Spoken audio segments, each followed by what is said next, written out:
আমি গেছিলাম লন্ডনে কীর্তন পরিবেশন করতে। অনেকেই হয়তো তোমরা ইউটিউবে দেখেছো যারা আমার কীর্তন শোনো। তা সেখানে আমি 40 দিন ছিলাম। ইউকে 4টি শহরে কীর্তন করেছি, স্কটল্যান্ডের ইডেনবার্গ, ম্যানচেস্টার, বার্মিংহাম আর পোর্টসমাউথ। এই 4টি বড় বড় শহরে কীর্তন করেছি। তা সেখানে যখন কীর্তন গাইতে গেলাম, কি বলবো, খুব গর্ব হচ্ছিল, জানেন তো, সৌভাগ্য নয়, খুব গর্ব হচ্ছিল।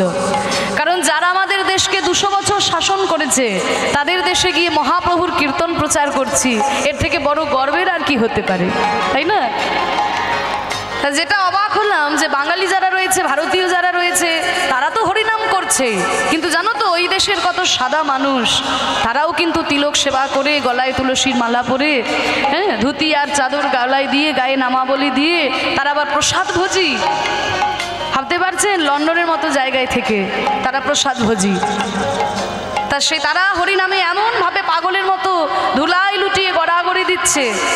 মহাপ্রভু বলেছিল না, পৃথিবীতে আছে যত নগর আদি গ্রাম, সর্বত্র প্রচার হবে আমার হরে কৃষ্ণ নাম। মহাপ্রভুর এই বাণী যেন একেবারে সত্যি হয়ে উঠেছে। তাই দেখলাম বাবা, জল নাই, অথচ এই হরিনামে একদম হাবুডুবু হাবুডুবু খাচ্ছে। তাই তো বলছে, এমন বন্যা দেখি নাই মানুষ শুকনাতে তলায়, এমন বন্যা দেখি নাই মানুষ শুকনাতে তলায়, ওই ডুবলো নদের নারী পুরুষ জাতির বিচার নাই, বন্যা দেখি নাই মানুষ শুকনাতে তলায়, ডুবলো নদের নারী পুরুষ জাতির বিচার নাই। না না, কোনো জাত বিচার নাই। আগে ছিল জাত বিচার, মহাপ্রভু কোনো জাতির বিচার রাখলেন না, হরি নাম করলেই হবে। তাই তো দেখুন, আপনাদের এখানে যে কীর্তনের আসরে শত শত ভক্তের সমাগম হয়েছে, আপনার পাশের লোকটি কোন জাতির, কোন ধর্মের, আপনি বিচার করে কীর্তন শুনতে বসেছেন? আমরা সবাই এক মন প্রাণ নিয়ে ভগবানের চরণে তাকে ডাকি। এটা বাংলায় সম্ভব হয়েছে একমাত্র মহাপ্রভুর জন্য। তাই তো তাকিয়ে দেখো, ওই হরিদাস হরিবল বলে রে, হরিদাস,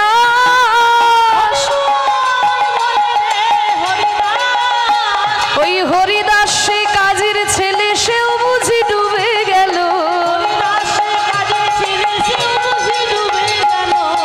হরি নামের বন্যা যে এলো, বিদায় গৌর হরি বল।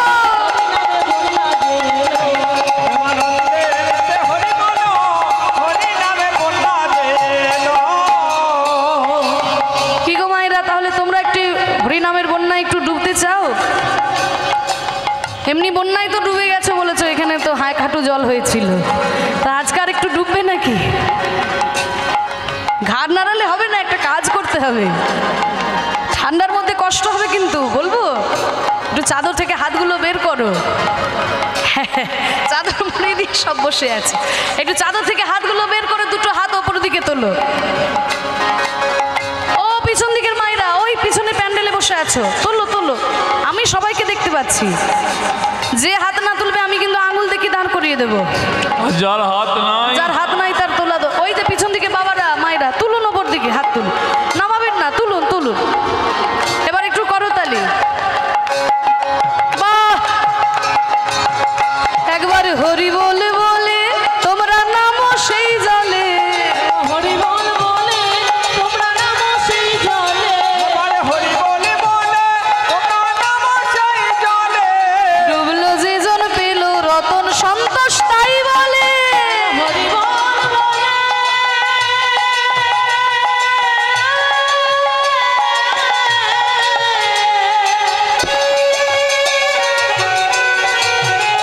তোমরা নামো সেই জলে, বাহ,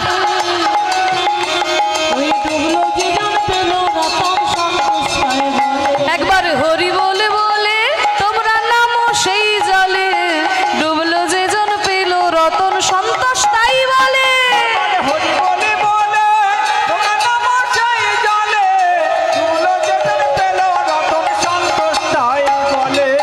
তাহলে হরি নাম করে ডুবলেই রত্ন পাবো? বলেন না, শুধু ডুবলেই রত্ন পাবে না, রত্ন তুলতে গেলে ডুবার মতো ডুবতে হবে, তা নইলে শুধু হাবুডুবু খাওয়া হবে, রত্ন তুলতে পারবে না। এ নামে ডুবার মতো হরি বল বলে রে, ডুবার মতো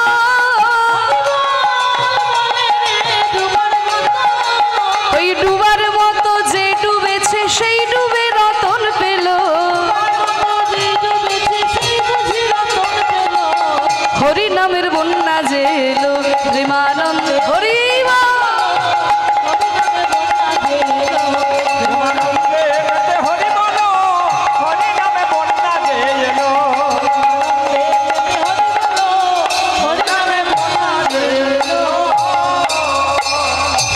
হরিনাম করে আনন্দ হয়েছে? ও মায়েরা সত্যি কথা বলছো তো? আনন্দ হয়েছে? সিরিয়ালে দিব্যি তাও বলছে হ্যাঁ শোনো, সবই থাকবে, আনন্দ থাকবে, বিনোদন থাকবে, সবই থাকবে, কিন্তু জানো সাধন ভজন ভুলে যেও না। সন্ধ্যাবেলায় ঠিক একদম রিমোট নিয়ে সময় মতো একবার স্টার জলসা আর জি বাংলা যেমন ঘোরাতে ভুলে যাও না, ঠিক তেমনি সকাল সন্ধ্যা ঠাকুর ঘরে গিয়ে ভগবানকে যেন ডাকতেও ভুলে যেও না। হ্যাঁ, কারণ জেনে রেখো সেই গোবিন্দই কিন্তু আমাদের একমাত্র আপন। আর ভগবানকে ডাকলে সকাল সন্ধ্যা তুমি ঠাকুর ঘরে গিয়ে ঠাকুরকে ডাকলে কৃষ্ণ তোমার সামনে বাঁশি নিয়ে দাঁড়িয়ে যাবে না, আর মা কালীও খাড়া নিয়ে দাঁড়িয়ে যাবে না। তাহলে লাভটা কি হবে? লাভটা কি হবে? বলে লাভটা কি হবে জানো? যখন এক মনে তুমি চোখ বন্ধ করে ভগবানকে স্মরণ করবে না, জীবনে কাকে কাকে ঠকিয়েছো একে একে মনে পড়ে যাবে। জীবনে কি কি খারাপ কাজ করেছো একে একে মনে পড়বে। আর যদি মনে পড়ে জানবে ঠাকুর ঘরে যাওয়াটা তোমার সার্থক হয়েছে। ঠাকুর ঘরটা শুধুমাত্র ধূপকাঠি দেখানোর জন্য নয়, গেলাম আর তাড়াতাড়ি ধূপকাঠি দেখিয়ে 3 তলার ওপরে ঠাকুর ঘর কোনো রকমে ধূপকাঠি দেখিয়ে চলে এলাম। শুধু ধূপকাঠি দেখানোর জন্য ঠাকুর ঘর নয়, ঠাকুর ঘরটা হলো নিজের জন্য, নিজেকে শুধরে নেওয়ার জন্য ঠাকুর ঘর। দেখবেন সকালবেলায় আমরা ঘুম থেকে উঠেই কিন্তু ব্রাশ আর কলগেট নিয়ে দাঁত ঘষাঘষি শুরু করি। কেন? দাঁতকে ভালো রাখতে হবে, তাই দামি দামি টুথপেস্ট আমরা ব্যবহার করি, তাই না? তা সকালবেলায় দাঁতকে ভালো রাখার জন্য ব্রাশ কলগেট নিয়ে ঘষাঘষি করি, কিন্তু মনকে ভালো রাখার জন্য কিছু করি? এই মনকে ভালো রাখার জন্য একটা গীতার শ্লোক পাঠ করে দেখি। তাও যদি না বুঝতে পারি, হরে কৃষ্ণ মহামন্ত্র নাম গুরু মন্ত্রটাও একটু জপ করবেন। সকাল সন্ধে ভগবানকে স্মরণ করলে এই মনটা শুদ্ধ হবে, মনটা পরিষ্কার হবে, আর আপনি নিজে ভালো থাকবেন। আর আপনি যদি নিজে ভালো থাকেন তবেই তো আপনি অপরকে ভালো রাখতে পারবেন। তাহলে মনটা ভালো থাকে কিসে? একমাত্র এই হরিনাম সংকীর্তনে। এই যে আমরা নাম করলাম, মনে আনন্দ পেলাম, কি গো মায়েরা আনন্দ হয়েছে তো? তাই হরিনাম দিয়ে মহাপ্রভু জগৎকে উদ্ধার করলেন। তাই বলছে যবনেও নাচে গায় আর বলে হরি নাম গো, যবনেও নাচে গায় বলে হরি নাম গো, আরে হেন তারে সেবন চিত বলো রাম গো, তারে সেবা বঞ্চিত বল রাম গো, আমি বঞ্চিত হলাম হেন গৌরে অবতারে বঞ্চিত হলাম, বঞ্চিত হলাম, আমি প্রেমে পেতে রইলাম বাকি, শ্রী গুরু বৈষ্ণবে দিয়ে থাকি। হরি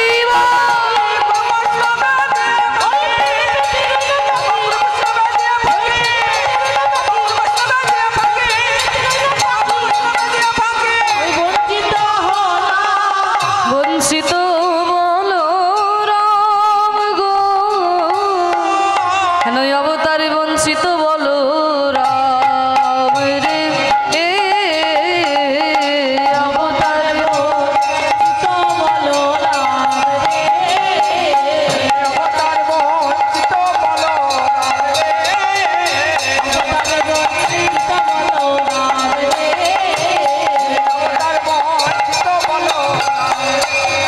হেন অবতার। জানি তাই এতক্ষণ আমরা গৌর চন্দ্রিকার মধ্যে ছিলাম। চৈতন্য মহাপ্রভু অবতারের ফলে বাংলার বুকে বিশেষ বিশেষ পরিবর্তন হলো, আমরা আস্বাদন করলাম। এবার চলুন মধুময় শ্রীধাম বৃন্দাবনে গিয়ে আমরা সেই ভক্ত ভগবানের লীলা আস্বাদন করব। ভগবান শ্রীকৃষ্ণ বন্ধু হিসেবে কেমন ছিলেন আজকে আমরা সেই কথা আস্বাদন করব। ভগবান শ্রীকৃষ্ণ কেমনভাবে সুদামাকে ভালোবেসেছিলেন এবং সুদামাও কেমনভাবে কৃষ্ণকে ভালোবেসেছিলেন, সেই সখ্যরসের লীলা আমরা প্রাণ ভরে আস্বাদন করি। তাই চলুন মধুময় শ্রীধাম বৃন্দাবনে যাই। তা যেহেতু পরবর্তী রাসলীলা হবে তাই পরে রূপের একটুখানি পদ এবং অভিসারের পদ আমরা একটু ছোট করে আস্বাদন করে নেব। চলুন মায়েরা, বৃন্দাবনে যাবে তো? সবাই যাবে তো? বেশ, যারা যারা যাবে না একটু উলুধ্বনি দাও। হরি বল, হরি বল। কেউ যাবে না? ও মায়েরা, তোমরা কেউ যাবে না? বৃন্দাবনে যাবে না? যাবে? তাহলে উলুধ্বনি কেন দিলে? আমি বললাম যারা যারা বৃন্দাবনে যাবে না উলুধ্বনি দাও। ওই জন্য বলছে একটু মন দিয়ে শোনো, মনটা তো ঘরে পড়ে আছে। ওরে বাবারে, সব কুটুম বাটুম এসছে, সব কি খাওয়া দাওয়া করলো কে জানে, কোথায় সব ঘুমোবে নাকি গান শুনবে, মায়েদের সব নানান রকম চিন্তা ভাবনা। তা ওই সব চিন্তা ভাবনা ছাড়ো, এই যে যতক্ষণ বসে আছো আজকের দিনটায়, কাল থেকে তো সারা বছর ওই সংসারের চিন্তাই করবে। হ্যাঁ, আজকে সারা রাত্রি আর অন্য কোনো চিন্তা নেই, একদম ভগবানের চরণে মনকে দাও। এবার যারা যারা মন নিয়ে বৃন্দাবনে যাবে তারা জোর করে উলুধ্বনি দাও।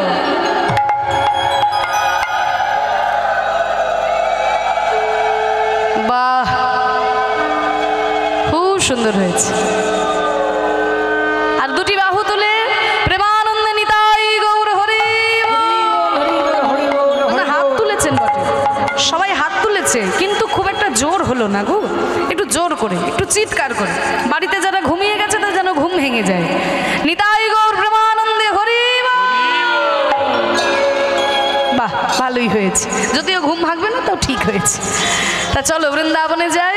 কিন্তু বৃন্দাবনে যেতে গেলে তো আর বাংলা কথা চলবে না, সেখানে যেতে গেলে একটু হিন্দি কথা শিখে নেওয়া দরকার। কারণ এতক্ষণ মহাপ্রভুর সঙ্গে ছিলাম, উনি হচ্ছেন আমাদের বাঙালির ভগবান, আর এখন যার কাছে যাচ্ছি তিনি হচ্ছেন উত্তরপ্রদেশের ভগবান। তা তার কাছে যেতে গেলে একটু হিন্দি কথাটা শিখে নেওয়া ভালো। রে মন মনवा अब चलो रे वृंदावन में, अब तक थे हम गंगा जी के किनारे में और देख रहे थे महाप्रभु जी का लीला। अब चलो वृंदावन में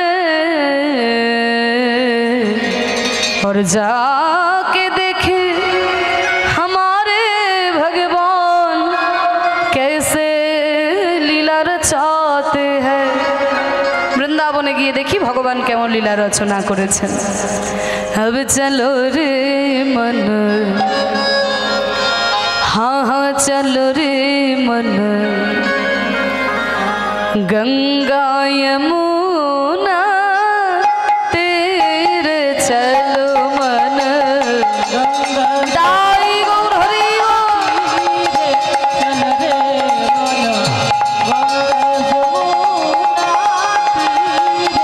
চলো রে মন, গঙ্গা যমুনা তীরে।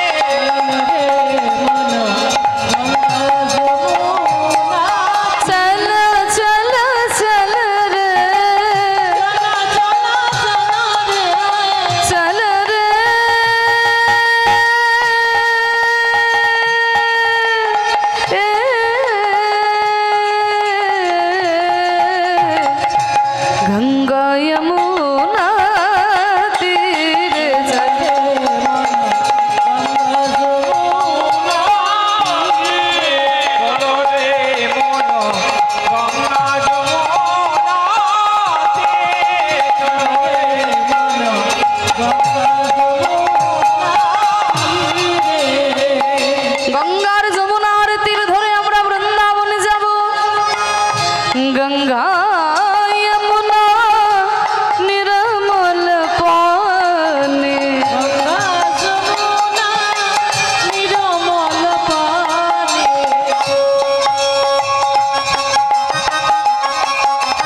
शीतल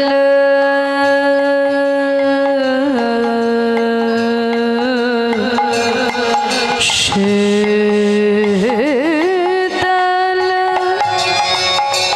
होवत शरीर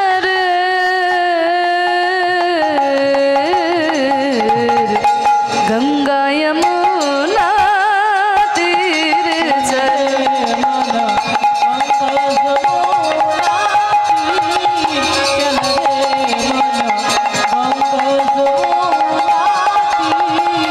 চলো রে মন গঙ্গা যমুনা গঙ্গার যমুনার তীর ধরে আমরা বৃন্দাবনে এলাম। আর বৃন্দাবনে এসে আমরা কি দেখছি? ওই দেখো কদম গাছের তলায় দাঁড়িয়ে প্রাণ গোবিন্দ বংশী বাজাবত নাচত কান্হা।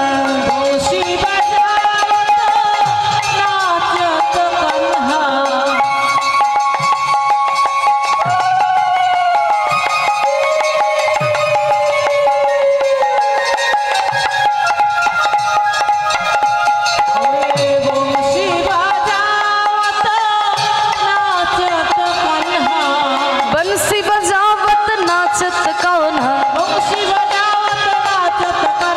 नाचत कान्हा बंसी बजावत, बंसी बजावत नाचत कान्हा।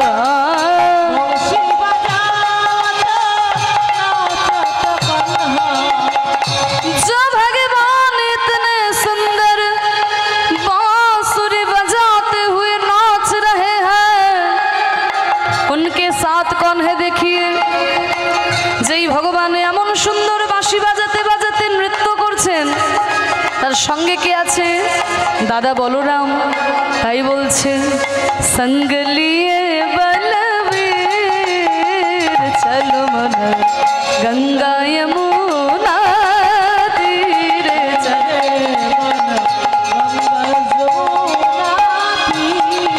চলো রে মন গঙ্গা যমুনা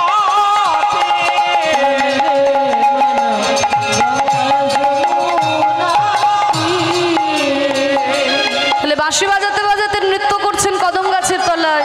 তাকে দেখতে কেমন? দেখতে উনকে মোর মুকুট পীতাম্বর শোহে,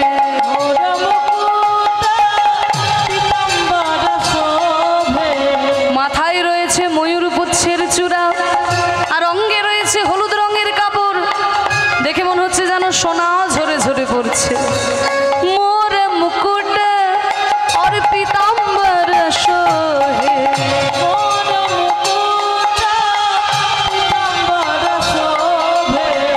আর কানে দুলছে কুণ্ডল, হীরের কুণ্ডল ঝলমল ঝলমল করছে। কুণ্ডল ঝলকত হীর চলো মন গঙ্গা যমুনা তীরে চলো।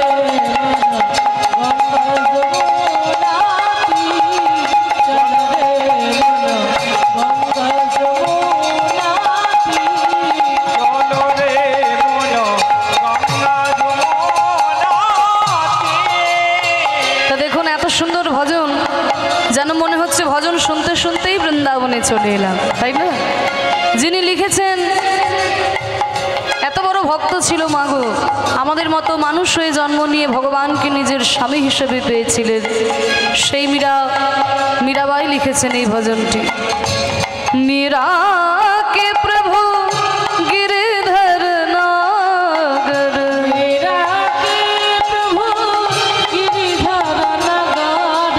प्रभु गिरधर नागर, गिरधर नागर।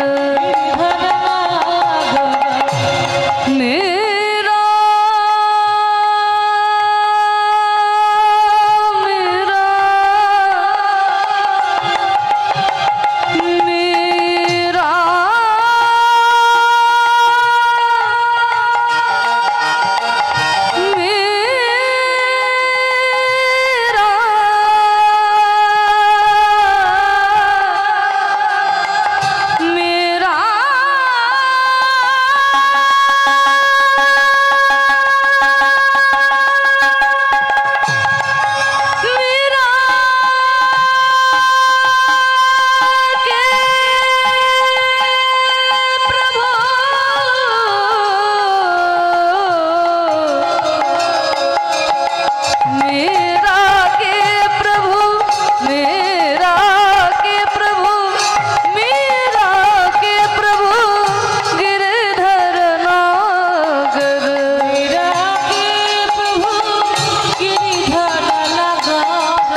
থেকে রাধা, মন্ত্রী থেকে রিক্সাওয়ালা, কেউ কৃষ্ণ কৃষ্ণ বলে না, সবাই বলে রাধে রাধে। তাহলে আমরাও যখন এসেছি আমরাও গাইবো, আমরাও বলবো করতালি দিয়ে সবাই মিলে রাধে রাধে রাধে রাধে রাধে রাধে। একটু জোর করে বলো, আমি যাই বলি তোমরা বলবে রাধে রাধে, কেমন? বৃন্দাবন মে श्याम कुंड में राधा कुंड में जोर से बोलो कुसुम सरोवर गोवर्धन में बंसी बट में बरसाने में नंदगांव में केसी घाट में तान गली में मान गली में भक्तों की प्यारी न्यारे न्यारे श्री राधे राधे बोलो राधे राधे श्री राधे राधे जय राधे राधे बोलो राधे राधे श्री राधे राधे जय राधे राधे राधे श्री राधे राधे राधे जय राधे राधे श्री राधे राधे राधे राधे राधे राधे राधे।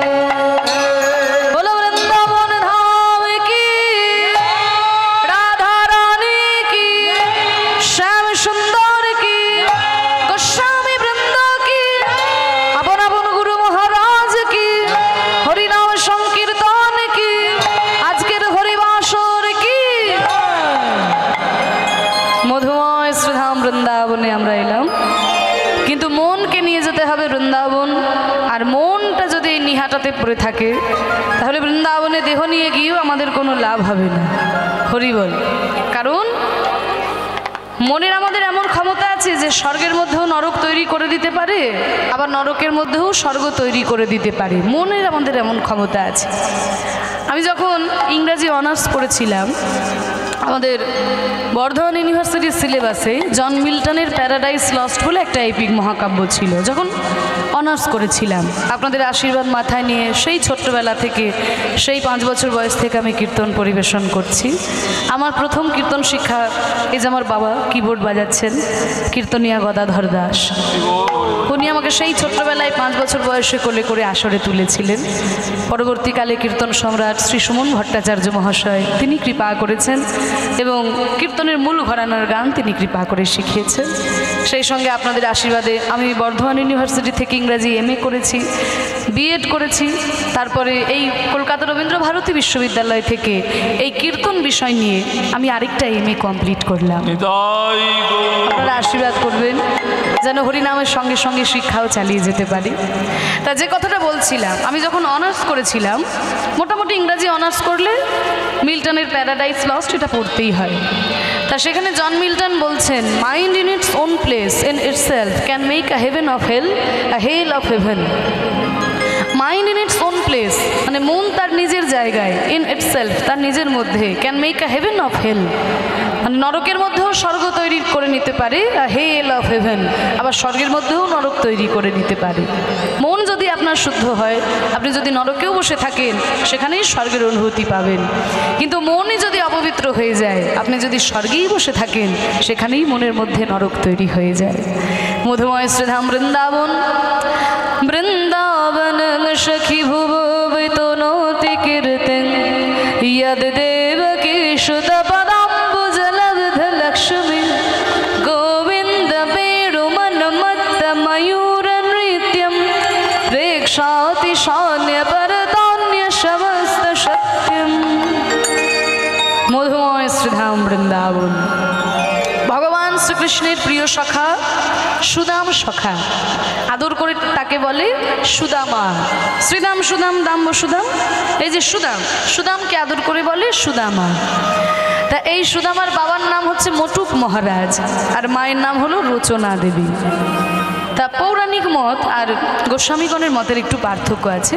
পৌরাণিক মতে যিনি সুদাম সখা তিনি পরবর্তীকালে সুদামা বিপ্র, কিন্তু গোস্বামীগণের মতে সুদাম সখা আর সুদামা বিপ্র দুজন হচ্ছে আলাদা মানুষ। তো আমাদের লীলা আস্বাদনের সুবিধার জন্য আমরা ধরেই নেব যিনি সুদাম সখা তিনিই হচ্ছেন পরবর্তীকালে সুদামা বিপ্র।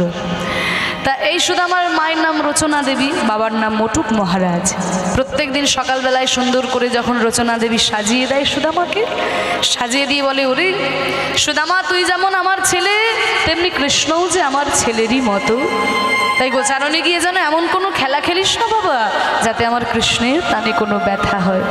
তা প্রত্যেক দিন সাজিয়ে গুছিয়ে দেয়, আজকেও সুন্দর করে সাজিয়ে গুছিয়ে দিয়েছে।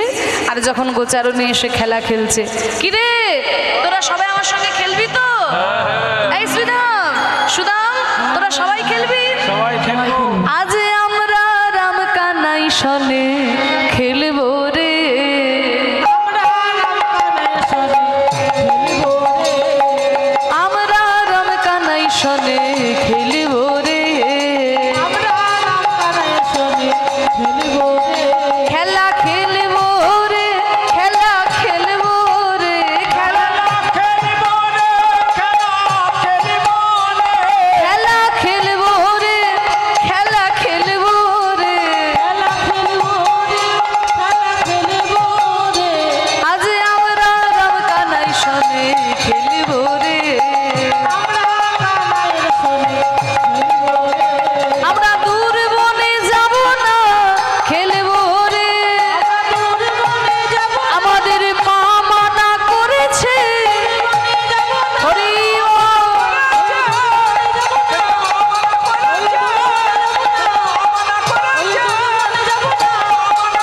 খেলা খেলবো রে, খেলা খেলবো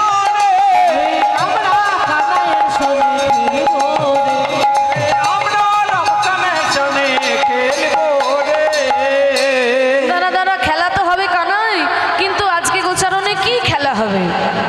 কানাই বলছে, শোন আমি তো বলতে পারি না, মাথার উপরে দাদা বলরাম আছে, হ্যাঁ দাদা বলরাম যা বলবে আজকে গোচারণে তাই খেলা হবে।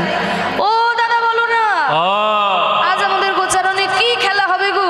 আজ কি খেলা হবে? আজ হবে কাঁধে করা কাঁধে চড়া খেলা। দাদা বলরাম বলে দিয়েছে আজকে খেলা হবে কাঁধে করা আর কাঁধে চড়া। তাহলে কে কাঁধে করবে আর কে কাঁধে চড়বে? তুই কাঁধে চড়বি? আমিও কাঁধে চড়বো। তুইও কাঁধে চড়বি?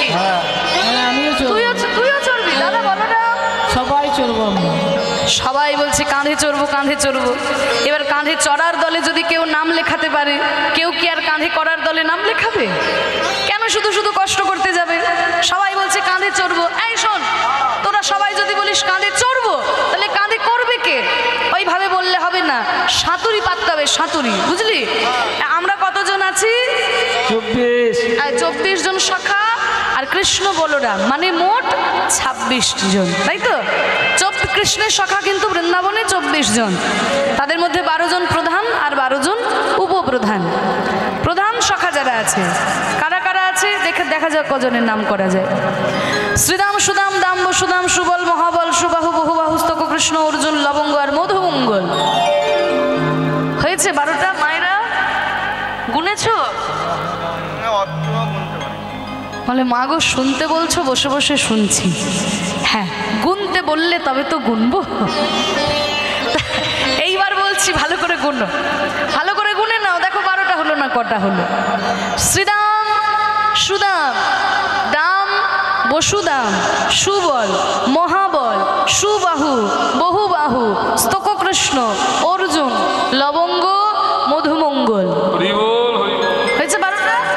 দেখবেন লবঙ্গ মানে কিন্তু খাবার লবঙ্গ নয়, ওটা কৃষ্ণের 12 জন সখার মধ্যে একজনের নাম লবঙ্গ।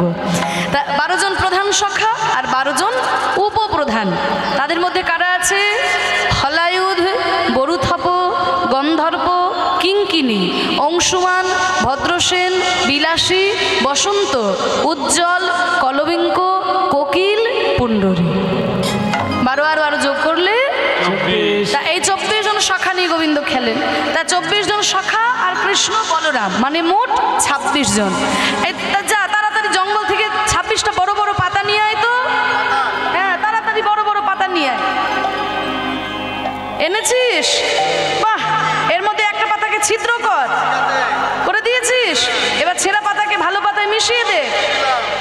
এবার আমাকে পাতাগুলো দিন, একটা একটা করে পাতা আমি সবাইকে দেব।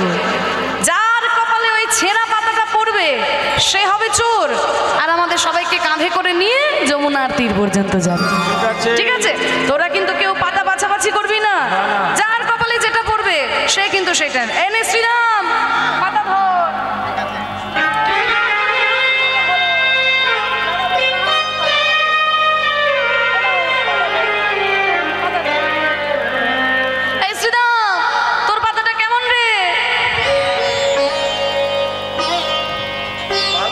ভালো পাতা পেয়ে গেলি?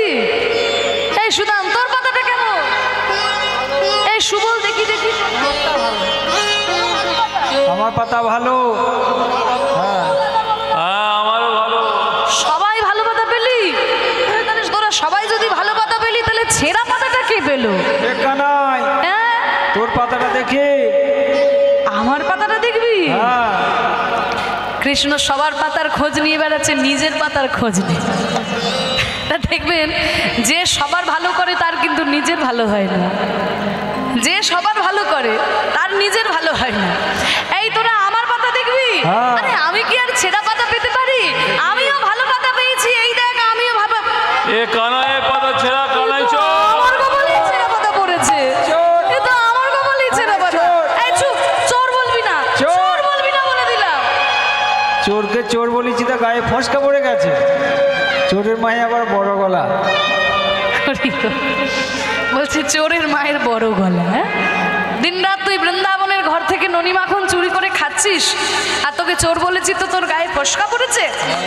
এই শোন, আমি যখন ওই বৃন্দাবনের ঘর থেকে ননি মাখন চুরি করে খাই, ওই চুরি করা ননি মাখনকে আমি একা খাই?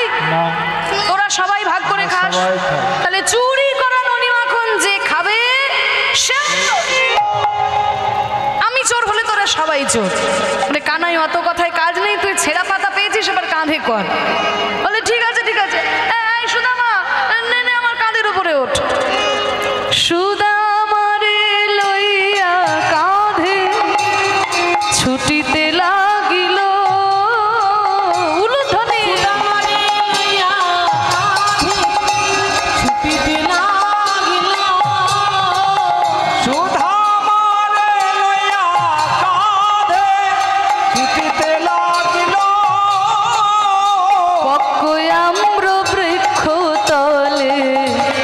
আসিয়া দাঁড়ালো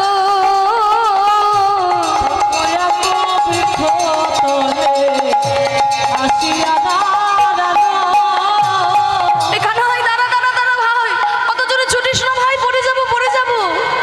দাঁড়া রে দাঁড়া রে দাঁড়া রে দাঁড়া রে কানাই, দাঁড়া রে দাঁড়া রে। দেখ দেখ, পাকা পাকা আম ফলেছে, দাঁড়া রে দাঁড়া রে। পাকা পাকা আম ফলেছে, দাঁড়া রে দাঁড়া রে। দেখ দেখ, বৃন্দাবনের কাছে কেমন পাকা পাকা আম ফলেছে, দেখ। কানাই দাঁড়া, কানাই দাঁড়া। এই সুদামা, তুই আমাকে পাকা আম দেখাচ্ছিস কেন? দে না, একটা পাকা আম পেড়ে আমার হাতে দে। এই কানাই, গাছের এত উঁচুতে আম আমি নাগাল পাবো কি করে? বলে কেন, তুই তো আমার কাঁধের ওপরে উঠেই আছিস। তুই এক কাজ কর, আমার কাঁধের ওপরে চেপে দাঁড়িয়ে যা, আমার কাঁধের ওপরে চেপে দাঁড়িয়ে যা, তাহলে তুই আম গাছে নাগাল পেয়ে যাবি, আর একটা একটা করে পাকা আম পেড়ে তুই আমার হাতে দে। এই বলে কৃষ্ণের কাঁধের ওপরে চেপে সুদামা দাঁড়িয়েছে। যেই না দাঁড়িয়ে গেছে অমনি নাগাল পেয়ে গেছে। এই তো কানাই, পেয়ে গেছি পেয়ে গেছি, তাড়াতাড়ি দে। এই বলে গাছ থেকে একটা পাকা আম পেড়ে যেই না কানাইয়ের হাতে দিতে যাবে, দিতে গিয়ে মনে মনে ভাবে, এই আম আমার কানাইকে আমি কেমন করে দেব? কারণ আমি ভালো, আমার কানাইও ভালো, কিন্তু আমাদের রাজা কংস তো ভালো নয়। এই রাজা কংস আমার কানাইকে মারার জন্য পুতনার বুকে বিষ মাখিয়েছিল। যেই রাজা মাতৃজাতির বুকে বিষ মেশাতে পারে, সে তো না জানি আমার কানাইকে মারার জন্য এই আমের মধ্যেও বিষ মিশিয়ে রাখতে পারে। আর এই বিষ মাখায় আম যদি আমার কানাইকে দে, আমার কানাই তো আম খেয়ে মরে যাবে। আর কানাই মরে গেলে তো আমরা আর কেউ প্রাণে বাঁচব না। তার থেকে এই আম আমি খেয়ে দেখি আমের মধ্যে বিষ আছে কিনা। যদি বিষ থাকে আমি না হয় আম খেয়ে মরে যাব, কিন্তু আমার কানাই তো বেঁচে থাকবে।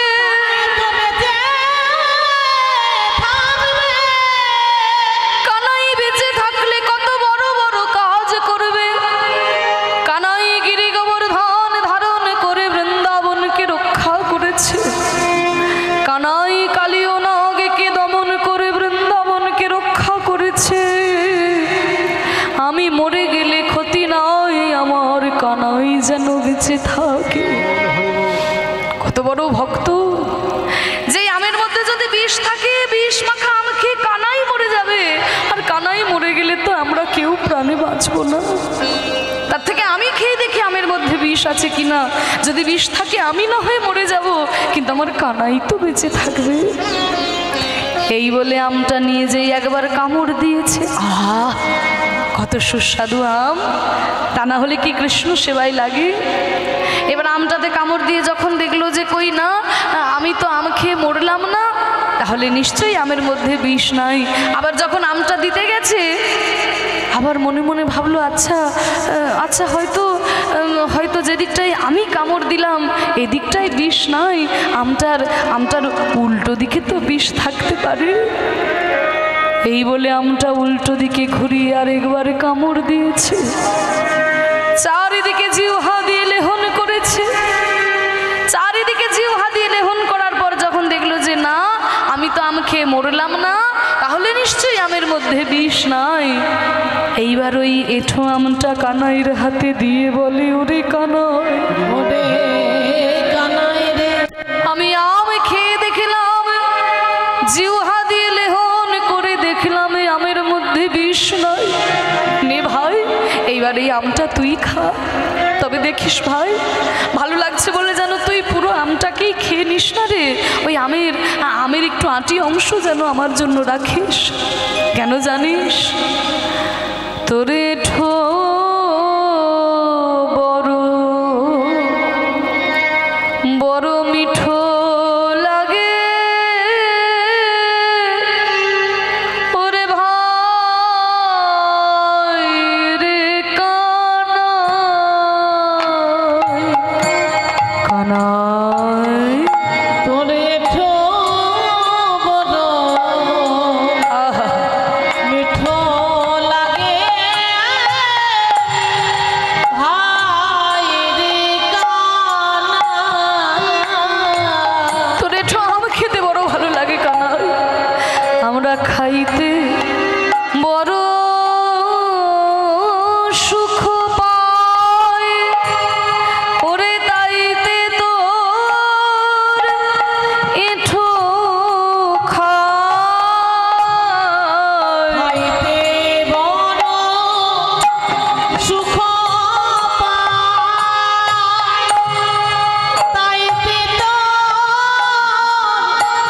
এঠো খাই। তাই তো খেতে খেতে তোর মুখ হতে দিতে হলো ভয়, তোর মুখ হতে দিতে হলো ভাই, তোর এঠো বড় ওই মিঠো লাগে,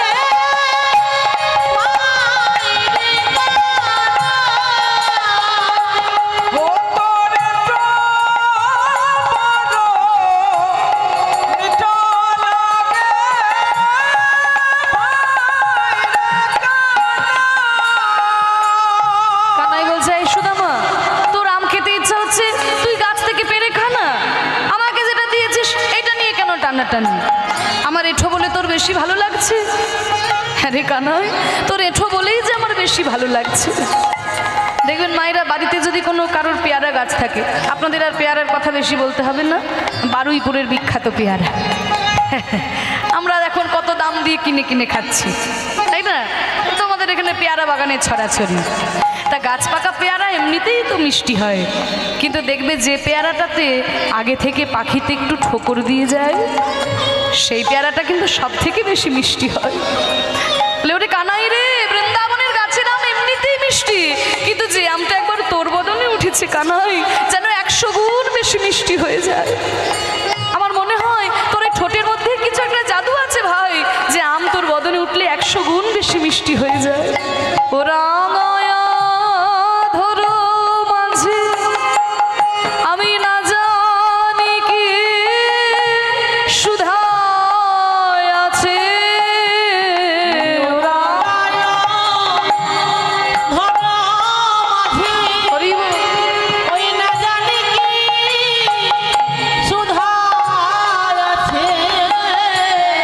ভাই কানাই রে তোর চাঁদ মুখের বলি হারি যায়, তোর চাঁদ মুখের বলি হারি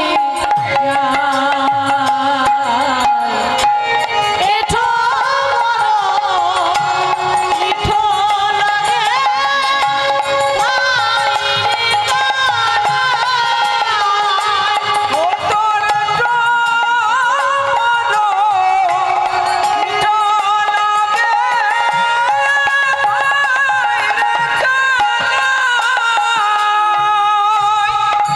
ভগবানকে কেমন করে ভালোবাসতে হয় দেখো।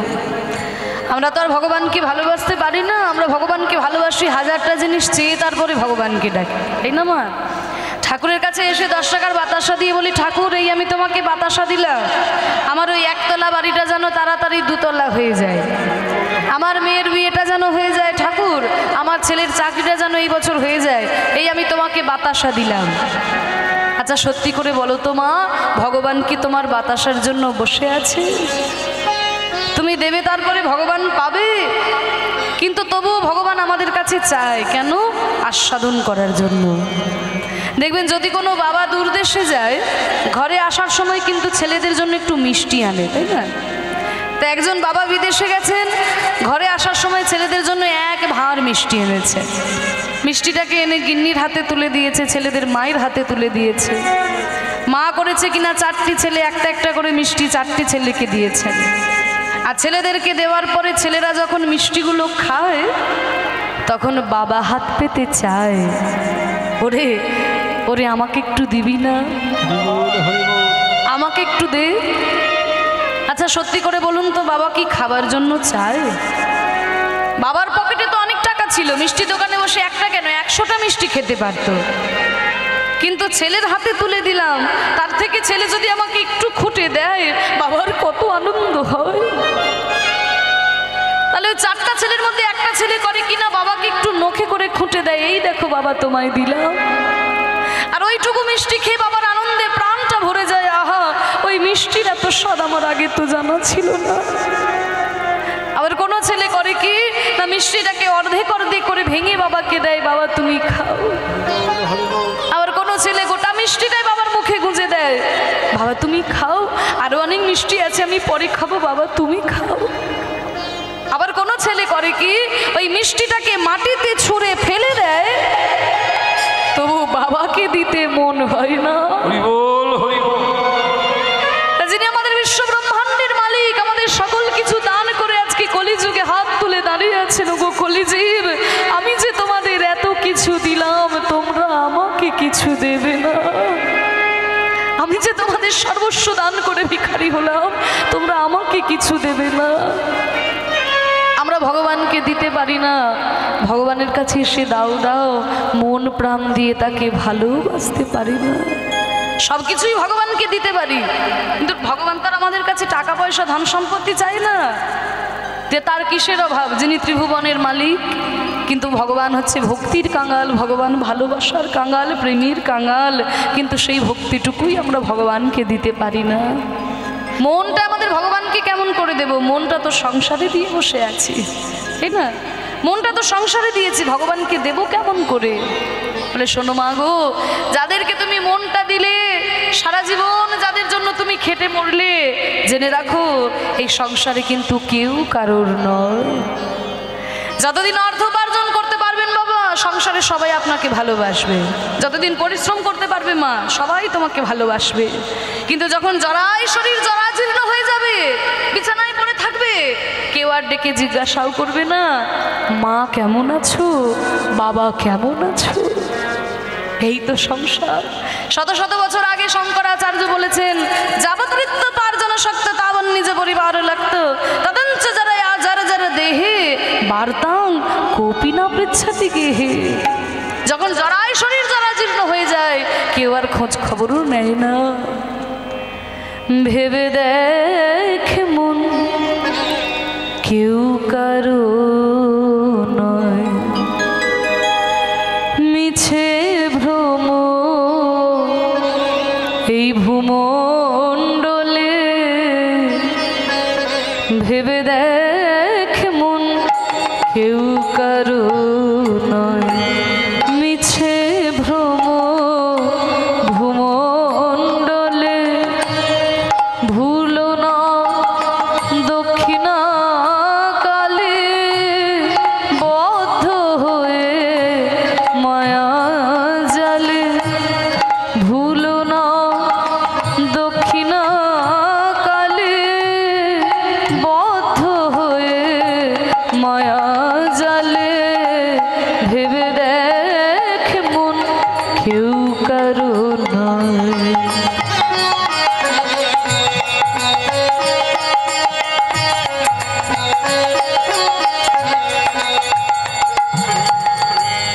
যার জন্য মরো ভেবে, সে কি তোমার সঙ্গে যাবে? যার জন্য মরো ভেবে, সে কি তোমার সঙ্গে যাবে? হরি বল মাগো, যাদের জন্য চিন্তা করে করে তোমার রাত্রে ঘুম হয় না, সংসারের জন্য জীবনটা বাদ করে দিলে, বলো সঙ্গে করে নিয়ে যেতে পারবে? ভাবে এসেছো একা, যেতে হবে একা, সঙ্গের সাথে কেউ হবে না তোমার। কিন্তু তবু আমার ঘর, আমার বাড়ি, আমার পুত্র, আমার সন্তান, আমার আমার করে আমরা বসে থাকি।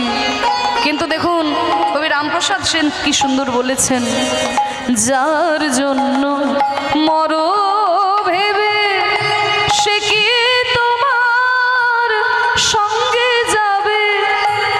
আবার অনেক বাবারা আছেন যে প্রেয়সীকে না দেখে থাকতে পারেন না, তাদের জন্য আবার একটা লাইন লিখেছেন যে বলে বাবা, যেই প্রেয়সীকে না দেখে তুমি থাকতে পারো না, যাদের জন্য চিন্তা করে করে তোমার টেনশনে একদম হৃদরোগ ধরে গেল, তাই না? তাহলে বলো, আজকে যদি তুমি মরে যাও, আজকে যদি তুমি মরে যাও, কালকে সকালে যখন তোমাকে চারজনে বাঁশের দোলায় চড়িয়ে নিয়ে শ্মশান ঘাটে যাবে, তোমার সেই প্রেয়সী ঝাঁটা দিয়ে গোবরের ছড়া দিয়ে দেবে, যাতে সংসারে অমঙ্গল না হয়। এই তো সংসার। সেই প্রেয়সী দেবে ছড়া, অমঙ্গল হবে বলে। সেই প্রেয়সী দেবে ছড়া, অমঙ্গল হবে বলে। ভেবে দেখ মন, কেউ কারো নয়।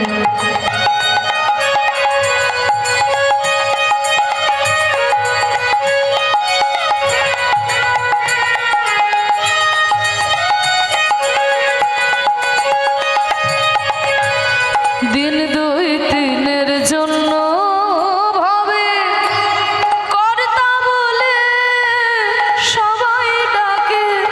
হরি বল। আজকে তুমি কর্তা বলে তোমার এত অহংকার, অনেকে আছে না। শোনো, আমার এক কথা এখানে নেতা মন্ত্রী সব দাঁড়িয়ে যাবে, আমি কেন কারোর কথা শুনবো? আমার কথাই উঠবে বসবে। অহংকার। আজকে তুমি কর্তৃত্বের অহংকার করছো। তোমার মতো কত কর্তা এলো আর কত কর্তা চলে গেল। এই পৃথিবীতে কারোর চিহ্ন থাকে না, মানুষের দেহ থাকে না, থেকে যায় কি কর্ম। সৎকর্ম যদি করা যায়, কর্মের দ্বারাই মানুষ শত শত বছর বেঁচে থাকে।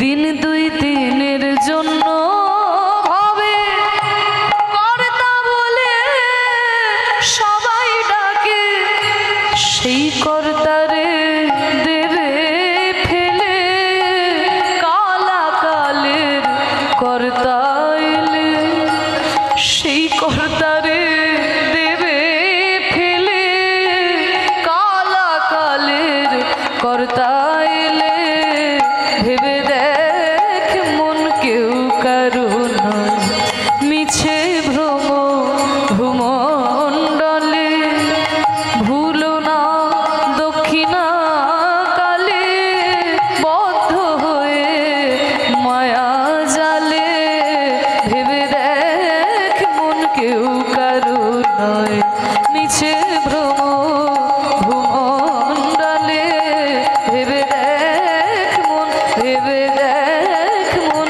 ভেবে দেখ মন কেউ কারো নয়। নিতাই গৌর প্রেমানন্দে হরি। বল হরি বল। তাই মাগো যতদিন এই পৃথিবীতে আছি একটু ভগবানের নাম করব, ভগবানকে ডাকবো। মনের মতো করে যদি মনের ভগবানকে ডাকা হয়, ভগবান যে সাড়া দিতে বাধ্য। আজকে সুদামা কৃষ্ণকে এত ভালোবাসে কেন জানো মাগো? পূর্বজন্মের বড় স্বীকৃতি না থাকলে যে ভগবানের চরণ লাভ করা যায় না। এই সুদামা পূর্বজন্মে কে ছিল তাহলে আমাদের একটু জেনে নিতে হবে। এটা জানতে গেলে আমাদের যেতে হবে একটু ত্রেতা যুগে। ও মায়ের একটু মন দিয়ে শোনো। ত্রেতা যুগে যখন রামচন্দ্রকে রাজা করবেন বলে সমস্ত ব্যবস্থা করেছেন রাজা দশরথ, হ্যাঁ, কত চারিদিকে আলো রোশনাই, কত হই হুল্লোড়, রামচন্দ্র রাজা হবে। আর ওদিকে মা কৈকেয়ী, তোমরা তো জানো রামের মা হচ্ছে কৌশল্যা আর ভরতের মা কৈকেয়ী। আমরা কিন্তু জানি যে কৈকেয়ী খুব বাজে একজন মহিলা। কৈকেয়ীর জন্য রামচন্দ্রকে বনবাসে যেতে হয়েছিল, কত কষ্ট করতে হয়েছে রামকে, তাই না? কিন্তু জানেন তো স্বামী সেবার দিক থেকে কৈকেয়ী ছিল সর্বশ্রেষ্ঠ। কারণ রাজা দশরথকে দুইবার সেবা করে প্রাণে বাঁচিয়ে তুলেছিল এই কৈকেয়ী। তা রাজা দশরথ কৈকেয়ীকে বলেছিল, কৈকেয়ী তুমি যা চাইবে আমি তোমাকে তাই দেব। কৈকেয়ী বলেছিল, স্বামী আপনার সেবা করা আমার ধর্ম, আপনার কাছে কিছু পাবার আশায় তো আমি সেবা করি নাই, কিন্তু কৈকেয়ী আমার তো তোমাকে দেবার ইচ্ছা আছে। বলে আমার যদি কোনোদিন কিছু লাগে আমি আপনার কাছে চেয়ে নেব মহারাজ। এবার কৈকেয়ী যখন আনন্দ করছে রামচন্দ্র রাজা হবে, দেখুন কৈকেয়ী কিন্তু রামকে নিজের ছেলের মতনই ভালোবাসতো, ছোটবেলা থেকে মানুষ করেছে। তা বলছে আমার রাম রাজা হবে। মন্থরা মানে পরিচারিকা মন্থরা এসে বলছে, কিরে কৈকেয়ী তুই এত আনন্দ করছিস কেন? রাম রাজা হবে। বলে আমি আনন্দ করব না, আমার ছেলে রাম রাজা হবে, আমি রামের মা। বলে জেনে রাখ তুই রামের মা নয়, তুই রামের সৎ মা, তুই রামের সৎ মা। আজকে তোকে মা মা বলে একেবারে মাথায় তুলে নৃত্য করছে, কিন্তু যেই দিন ওই সিংহাসনে উঠে যাবে তোকে আর তোর ছেলে ভরতকে ঘাড় ধাক্কা দিয়ে অযোধ্যা থেকে বের করে দেবে। তুই নিজের কথা না ভাবিস, অন্তত তোর ছেলে ভরতের কথা ভাব। ওই রাম যদি রাজা হয়, তোর ছেলে ভরতকে সারা জীবন তার চরণে দাসত্ব করতে হবে। তুই মা হয়ে দাঁড়িয়ে দাঁড়িয়ে দেখতে পারবি? এই কুমন্ত্রণা যখন দিতে শুরু করলো মন্থরা, এত খারাপ জিনিস মাগো এই কুমন্ত্রণা। যদি সাবধানে পথ চলা না যায়, কেউ যদি আপনার কানের কাছে বারবার একই কথা বলতে থাকে, কিছুদিন পরে কথাটা মিথ্যে হলেও আপনার সত্যি বলেই মনে হবে। এই তো আমাদের সমাজেরই ঘটনা। তাই কৈকেয়ী বলে উঠলে, মন্থরা তুই আমাকে কি করতে বলিস? বলে ওই রাজা দশরথের কাছে তোর দুটো পাওনা বাকি আছে না, তুই রাজার কাছে চেয়ে নে রামচন্দ্রকে যেন রাজা দশরথ 14 বছরের জন্য বনবাসে পাঠিয়ে দেয়, আর তোর ছেলে ভরতকে যেন সিংহাসনে রাজা করে, তুই চেয়ে নে। অন্ধকার ঘরে বসে রইলেন মা কৈকেয়ী, চারিদিকে আলো, কৈকেয়ীর ঘরে অন্ধকার। রাজা দশরথ এসে বললেন, কৈকেয়ী তুমি এইভাবে ঘর অন্ধকার করে বসে কি করছো? কৈকেয়ী বলে, স্বামী আপনার মনে আছে আমি আপনাকে দুইবার প্রাণে বাঁচিয়েছিলাম, আপনি বলেছিলেন আমি যা চাইবো আপনি আমাকে তাই দেবেন, আপনি ক্ষত্রিয়ের সন্তান, যদি কাউকে কোনো কথা দেন সেই কথা আপনি রাখেন। আজকে আমার সেই পাওনা গন্ডা মেটানোর দিন এসেছে মহারাজ, আপনি আমার পাওনা গন্ডা মিটিয়ে দিন, আর আমি কোনো কথা বলবো না। হ্যাঁ কৈকেয়ী, আরে কালকে আমার রামের অভিষেক হবে, রাম আমার রাজা হবে, সব কিছু ভালো ভালো মিটে যাক, কালকে দিনটা পেরিয়ে যাক, তারপরে তুমি যা চাইবে আমি তোমাকে দেব। না, আমি আপনার কাছে যা চাই এক্ষুনি এই মুহূর্তে দিতে হবে, কাল হয়ে গেলে আপনি দিতে পারবেন না। এমন কি তুমি আমার কাছে চাও কইকেয়ী যে কাল হয়ে গেলে দিতে পারবো না? আপনি আমাকে দেবেন কি না বলুন? শোনো, আমি ক্ষত্রিয় সন্তান, যদি কাউকে কোনো কথা দিই সেই কথা আমি রাখি। আমি যদি ঘরে কথা রাখতে না পারি তবে আমি বাইরে কি কথা রাখবো? বলো বলো তুমি আমার কাছে কি চাও? কইকেয়ী বলল, স্বামী, আমার প্রথম চাওয়া ওই রামচন্দ্রকে আপনি 14 বছরের জন্য বনবাসে পাঠিয়ে দিন। আর আমার দ্বিতীয় চাওয়া, আমার ছেলে ভরতকে আপনি সিংহাসনের রাজা করবেন। আপনি আমায় কথা দিন। কইকেয়ী, তোমার মুখে এই কথা শোনার আগে আমার মরণ কেন হলো না? কইকেয়ী, আমার ছেলে রাম, যাকে রাজা করব বলে আমি সমস্ত ব্যবস্থা করেছি, কাল তার অভিষেক হবে, আর আজকে তুমি আমার কাছে চাইছো সেই ছেলেকে আমি 14 বছরের জন্য বনবাসে পাঠিয়ে দেব। তুমি কি মা নাকি পাশানি? ডেকে পাঠালেন রামচন্দ্রকে, পিতার চরণে এসে প্রণাম করলো। ওরে রাম, আমি ক্ষত্রিয়ের সন্তান, যদি কাউকে কোনো কথা দিই সেই কথা আমি রাখি বাবা। আমার ইচ্ছা তোকে আমি সিংহাসনের রাজা করব, তোর মায়ের ইচ্ছা তুই 14 বছরের জন্য বনবাসে যাবি। তুই কি পারবি বাবা তোর পিতার সত্য রক্ষা করার জন্য? তুই কি 14 বছরের জন্য বনবাসে যেতে পারবি না? রামচন্দ্র বলছে, বাবা বাবা, এই দেহটা কার দেওয়া? এই যে দেহটা আমি আজকে পেয়েছি, দেহটা তো আপনারই দেওয়া। তাই আপনি যদি আদেশ করেন এই সিংহাসনে বসে রাজত্ব পরিচালনা করবে, এই দেহটা তাই করবে পিতা। আর আপনি যদি আদেশ করেন তাহলে এই দেহটা 14 বছরের জন্য কেন, সারাটা জীবন বনে বনে ঘুরে কাটিয়ে দেবে পিতা। ওরে রাম, তোর মতো ছেলে যেন ঘরে ঘরে হয় রে। আমি তোকে আদেশ করলাম তুই 14 বছরের জন্য বনবাসে চলে যা। ততদিনে ভরত হবে অযোধ্যার রাজা। 14 বছর বনবাস করে ফিরে এলে তোরা 4 ভাই 4টি অঞ্চলে রাজত্ব ভাগ করে নিস। পিতামাতার চরণে প্রণাম জানিয়ে রামচন্দ্র চলে গেলেন বনবাসে। সীতামা লক্ষ্মণও তার সঙ্গে চলে গেল। আর ওই পুত্র শোক সহ্য করতে না পেরে রাজা দশরথ ইহ জগৎ পরিত্যাগ করে চলে গেলেন। আর যখন রাজা দশরথ মারা গেল তখন কিন্তু ভরত ছিল না বাড়িতে, ভরত ছিল মামার বাড়িতে। মন্থরা এতটাই কুটিল, জানতো যে ভরতের চোখের সামনে কখনোই রামচন্দ্রকে বনে পাঠানো যাবে না। যখন ভরত ছিল না ওই সুযোগটা কাজে লাগিয়ে নিল। আর যখন ভরতকে আনানো হলো, ভরত এসে দেখে কি তার সোনার রাজপ্রাসাদ ভূতের বাড়ি হয়ে গেছে। কেউ কথা বলে না, কারোর মুখে হাসি নেই। সুমন্ত্র এসে বলছে, ভরত এত তুমি চিৎকার করো না, অযোধ্যার এত বড় ঘটনা ঘটেছে একমাত্র তোমার মায়ের জন্য। আমার মা ছুটে গেল কইকেয়ীর কাছে, মা মা গো, আমি তোমাকে অসম্মান করতে পারি না মা, কারণ তুমি আমার মা, আমি তোমাকে অসম্মান করতে পারবো না। তবে একটা কথা জেনে রেখো মা গো, ইতিহাস কোনোদিন তোমাকে ক্ষমা করবে না। আমার দেবতা সম দাদাকে তুমি বনে পাঠিয়ে দিলে মা গো। তবে পিতামাতা যদি কোনো অন্যায় করে সন্তানকে সেই পাপের প্রায়শ্চিত্ত করতে হয়। তুমি আমার দাদাকে বনে পাঠিয়েছো মা, আমি আমার দাদাকে পায়ে ধরে ফিরিয়ে নিয়ে আসবো। ভরত ছুটে গেল বনের মধ্যে, রামচন্দ্রের চরণ দুটিকে জড়িয়ে ধরে বলছে, দাদা দাদা তুমি ফিরে চলো দাদা, তুমি ছাড়া সোনার অযোধ্যাপুরী ভূতের বাড়ি হয়ে গেছে, তুমি ফিরে চলো দাদা। ভরত ভরত তুই আমাকে ফিরিয়ে নিয়ে যেতে? হ্যাঁ দাদা, আমি তোমাকে ফিরিয়ে নিয়ে যেতে এসেছি, তুমি ফিরে চলো। ওরে ভরত, তুই কেমন ভাই, তুই কেমন ভাই রে? দাদা যদি সম্পত্তি ছেড়ে চলে যায় ভাইদের মনে বড় আনন্দ হয় যে এখন সমস্ত সম্পত্তির ভোগ দখল আমি একাই করব।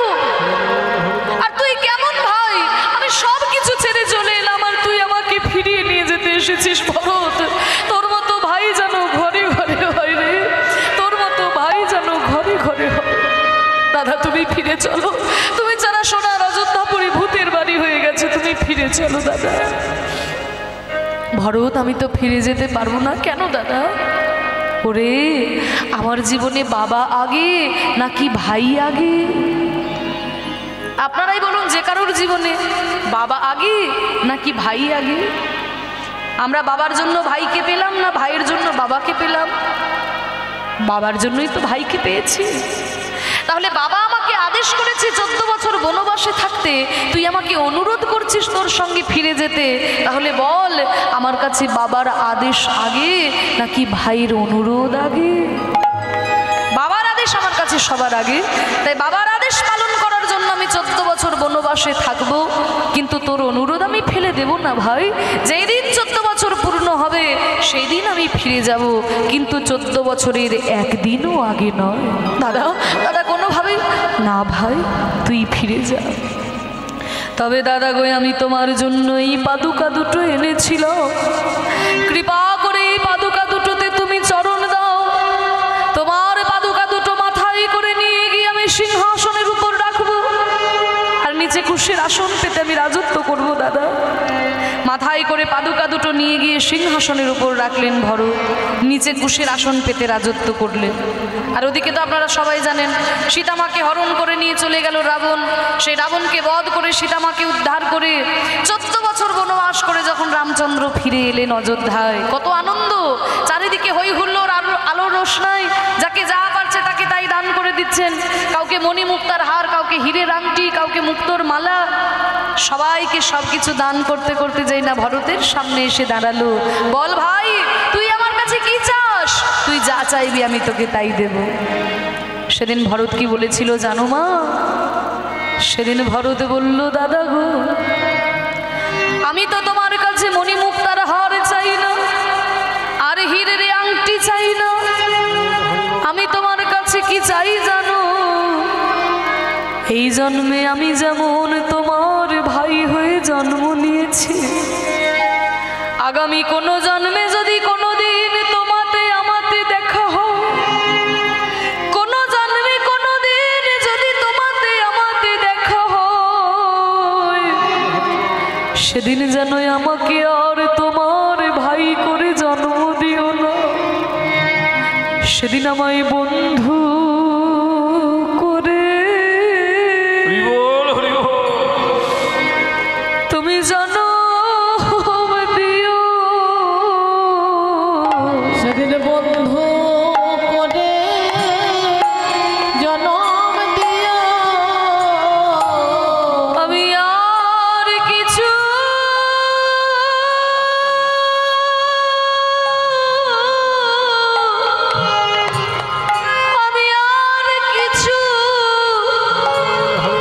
চাই না দাদা, বন্ধু করে আমায় জনম দিও। ভাই আর কিছু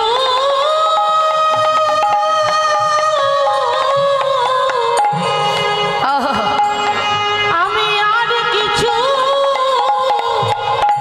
চাই না দাদা, আমায় বন্ধু করে জনম দিও।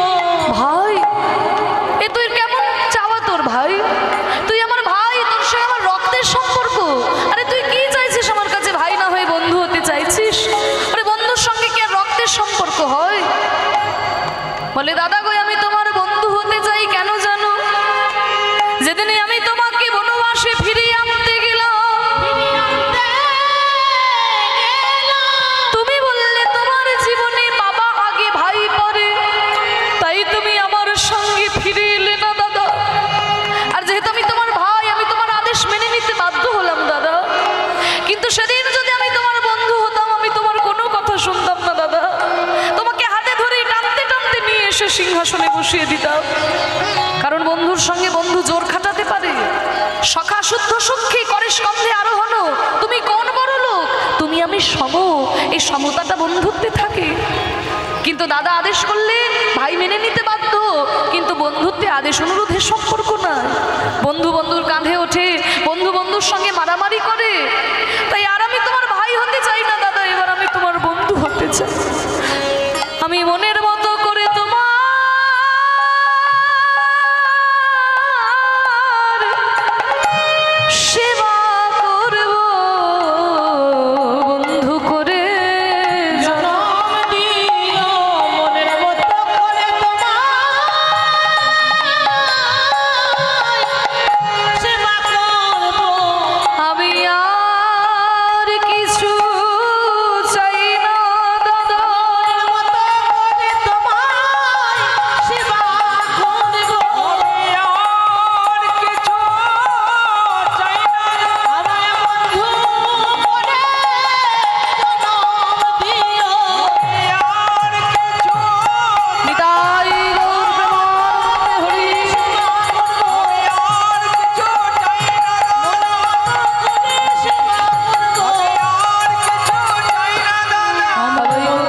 জন্ম নেব, তুই হবি আমার প্রিয় সখা সুদাম সখা, আদর করে তোকে সুদামা বলে ডাকবো, সেদিন তুই মনের মতো করে আমাকে সেবা করিস ভাই।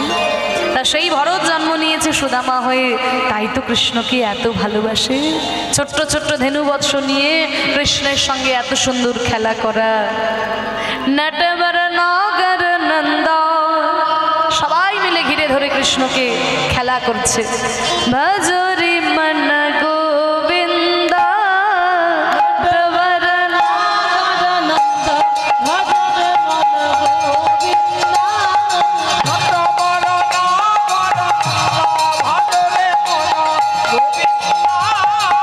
শ্যাম সুন্দর মুখ চন্দা, ভজরি মন গোবিন্দা।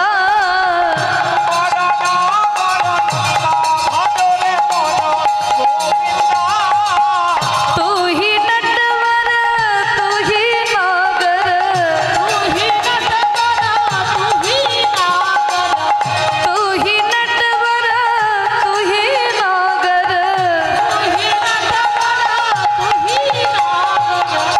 तू ही बाल मुकुंदा, भजरी मन गोविंदा।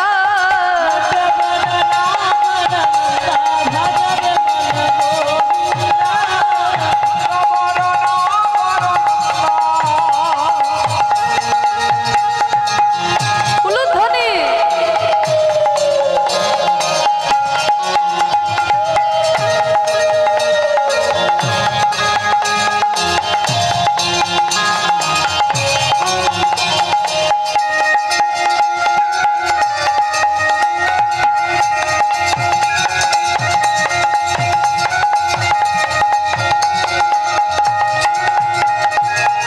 शब्द बन में कृष्ण भरे हैं, शब्द बन में कृष्ण भरे हैं,